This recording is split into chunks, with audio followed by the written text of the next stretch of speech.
Olha, eu já ouvi muitas vezes de vários coaches, várias pessoas na internet dizendo que a gente precisa encontrar a nossa missão, o nosso propósito de vida.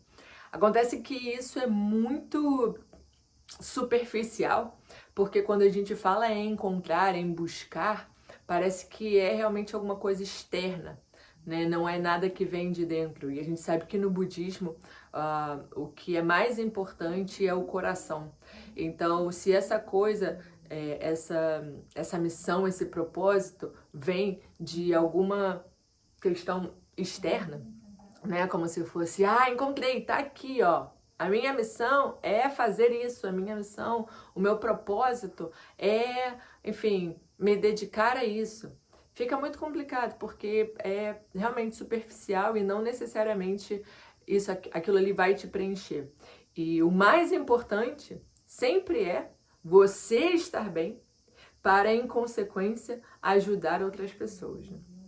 Então, essa questão de achar, de encontrar, cara, deixa isso de lado.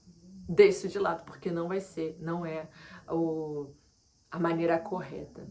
Então, o que é a maneira correta, né? Segundo o budismo, segundo o budismo da Soka Gakkai, é você conseguir, principalmente, desenvolver dentro de si essa paixão ou esse senso de missão para se dedicar à vida de outras pessoas. Aí você fala assim, caraca, nossa, mas isso é muito sacrificante, né? Tá muito errado. A minha missão ou eu ter que pensar em me dedicar a outras pessoas. Pois é, acontece que só você pesquisar, todo mundo que age somente pelo egoísmo, por si próprio, acabam desenvolvendo vários transtornos, inclusive depressão, porque não consegue compreender o porquê está aqui, ou não tem muita noção do que realmente é importante nessa vida. E é importante nós sermos felizes, e a gente só consegue ser feliz se as pessoas ao nosso redor também estão felizes. É impossível a gente ignorar, se a gente está bem, a gente ignorar a dor do outro. Enfim, então esse senso de missão é importante a gente não encontrar, senão criar dentro de si, né? E aí, eu vou trazer aqui um exemplo, eu não sei se você conhece, já ouviu falar, no caso desse nadador da Guiné, como é que era o nome? Guiné Equatorial. Ele, nas Olimpíadas de 2000, a Guiné Equatorial foi convidada para poder participar acho que era 100 metros livres, eu não tô aqui muito bem lembrando, mas e pela primeira vez, assim, né, eles, caramba, vamos sim, só que eles não tinham nem uma pessoa, um nadador preparado para isso, e eles não tinham nem a estrutura para isso. Então, fizeram ali o melhor possível, e esse melhor possível foi construir uma piscina, um lugar ali de 20 metros, né? Sendo que o cara ia nadar 100 metros. Normalmente as pessoas treinam em uma piscina de 50, né, metros, ou seja, então 100 metros seria chegar numa parte, né, no final da piscina e voltar, e aí completar 100 metros. E ele não tinha isso. Então, essa estrutura toda era inexistente. Beleza, chegou lá, as pessoas sabiam disso, sabiam inclusive da falta de recursos que ele tinha, primeira vez do país ali.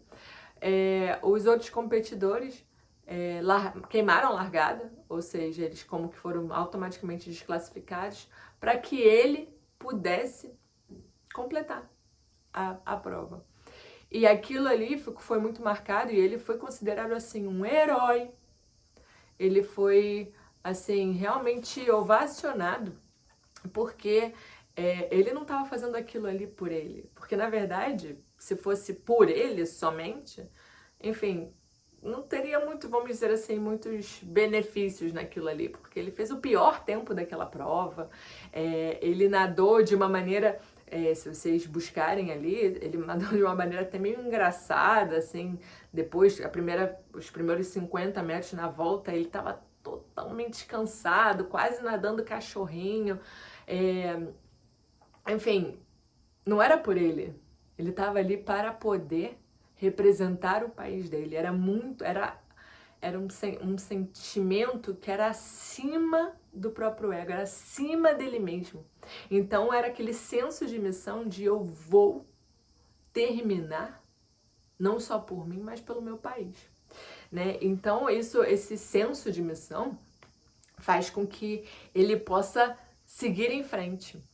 E aí, assim, as pessoas ficam pensando, caramba, tá, é isso, né? Então eu vou fazer não só por mim, como que eu faço, como que eu começo? Como esse nadador, né, da Guiné Equatorial, ele teve esse espírito olímpico, nós, pessoas comuns, assim, como ele, temos que subir a primeira montanha que tiver na nossa frente. Às vezes a gente não sabe exatamente o que é para fazer, né? Então a gente usa muito essa analogia de escalar a montanha. E o que eu quero dizer com isso? É você ali, de acordo com as suas possibilidades, com a sua realidade, com as suas habilidades, você vai buscar subir a primeira montanha da sua vida. Que ser a primeira, aquela que tá ali na sua frente, né? E aí isso pode ser, não sei, pode ser uma graduação, pode ser um curso, pode ser desenvolver uma nova habilidade, pode ser, enfim, desenvolver uma boa relação com alguém. Essa montanha que você vai escalar, seja ela qual for, você vai desenvolver novas habilidades, você vai trabalhar resistência física e mental, você vai, sei lá, desenvolver músculos.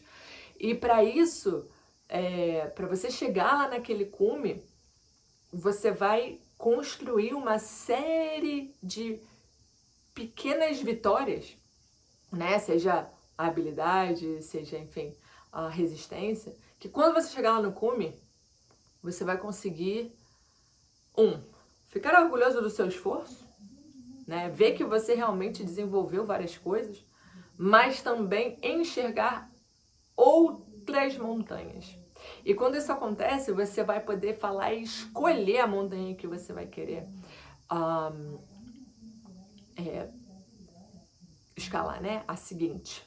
E isso não é sobre desenvolver somente novas habilidades, isso é sobre servir, isso é sobre trabalhar, isso é sobre ao mesmo tempo, ao passo em que eu estou me desenvolvendo, que eu estou crescendo, seja intelectualmente, fisicamente ou os dois ao mesmo tempo, eu estou também almejando ajudar outras pessoas com aquele meu esforço. Então não é somente sobre mim. O meu desenvolvimento, ele é também consequência, mas o meu objetivo é ajudar outras pessoas, tá? Então, quando a gente chega no alto dessa montanha e a gente consegue escolher, as coisas vão ficando mais claras, assim, do tipo, caramba, eu desenvolvi X e aí eu quero ir pra lá porque aquilo ali me parece legal, me parece bonito, me desperta um desejo profundo que a gente chama de senso de missão, porque é pra lá que eu quero ir. Não quero ir pra lá não, quero pra aquela lá. E aí você vai despertando dentro de si isso, esse senso de missão, esse propósito, porque você não está achando, você está criando. Isso, o Sensei, ele fala nesse livro aqui, que é Juventude, Sonhos e Esperanças, volume 1. Ele explica, e assim, é muito interessante a juventude, porque realmente o Sensei está conversando com estudantes, e os estudantes trazem enfim, angústias, né, do coração normal da juventude. E aí ele vai como que desmantelando isso. Acontece que a gente chega na vida adulta com os nossos 20 e poucos, 30 anos, beirão dos 40, sem saber muito bem qual que é a nossa missão. Porque nunca foi sobre os outros, sempre foi muito mais sobre a gente. E aí isso fica vazio mesmo. E aí isso fica pequeno. Se você não está servindo, se você não está sendo amoroso com o seu companheiro, com os seus pais, com os seus familiares, com as pessoas do seu trabalho, se você não está fazendo um trabalho digno, em que você chega no fim do dia e você fala, caramba, eu consegui cumprir com o objetivo que eu tinha para hoje, com as metas que eu tinha que bater, Cara, se você não tá fazendo isso, não tá tendo nenhum tipo de esforço, você não tá conseguindo subir nenhuma montanha, você tá evitando problema, você é uma pessoa fraca. Assim de simples. Não tem como alguém deitar de noite na cama com tranquilidade se ela tá evitando esforço. Se ela tá só querendo sombra e água fresca. Se você não está escalando uma montanha com o objetivo de servir, pode ter certeza que se você não está sofrendo agora, em pouco tempo você vai sofrer. Com vazio, com falta de propósito, falta de missão. Porque se não é pelos outros, se não é, enfim, pelo bem das pessoas ao seu redor, tá tudo errado. Tá tudo errado. Então, não é sobre buscar, sobre encontrar, é sobre criar, a partir do seu próprio esforço, esse entendimento do que é a sua missão, do que é o seu propósito. Que sempre vai estar ligado em servir a alguém, servir aos demais, mas o que é exatamente, você só vai saber se você escalar a primeira montanha que está diante de você. E isso é, provavelmente, algum desafio que você está postergando. É alguma pessoa que você está evitando. É alguma habilidade, venda, trabalho que você não está a fim de fazer. É isso. Então, o primeiro passo é escalar a sua montanha, para que lá em cima você esteja orgulhoso de ter feito seu esforço, em consequência aprendido várias coisas, e dali poder avistar outros horizontes, outras montanhas que você vai escalar. E aí, a pessoa pode falar assim, ai cara, mas sinceramente, eu não tenho nenhuma vontade de fazer nada por ninguém. Assim, é tudo sobre mim. É tudo sobre, enfim, sobre suprir os meus próprios desejos. E na boa, pode ser que seja assim por muito tempo. Só que se for só isso, você vai sofrer, como eu falei antes. E se você tiver um mínimo de dignidade pela sua própria vida, você vai querer desenvolver essa benevolência no seu coração, essa compaixão pelos demais. Quando isso acontece, a coisa vira e aí tudo é mais fácil. Todos os esforços que você fizer, ele pode ser assim, cara, pode ser acordar 5:30 da manhã, 5 horas da manhã, 4 e pouca da manhã, mas porque você tem aquele propósito muito bem definido, aquela paixão muito ardente, cara, não importa. Você vai fazer e vai fazer sorrindo. Você vai fazer, vai se esforçar, vai ter passado por tudo que passou e vai chegar em casa tranquilo, para dormir tranquilo. E aí, sobre o desenvolver essa benevolência, né? Tem aqui na TC, que é a Terceira Civilização, é uma revista que sai mensalmente. no Brasil sobre budismo. E essa é de 2016, eu acho. Deixa eu dar uma olhadinha aqui. Eu acho que é de 2016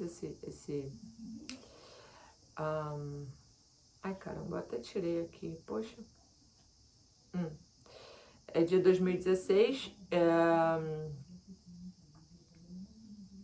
Calma aí, porque eu realmente tirei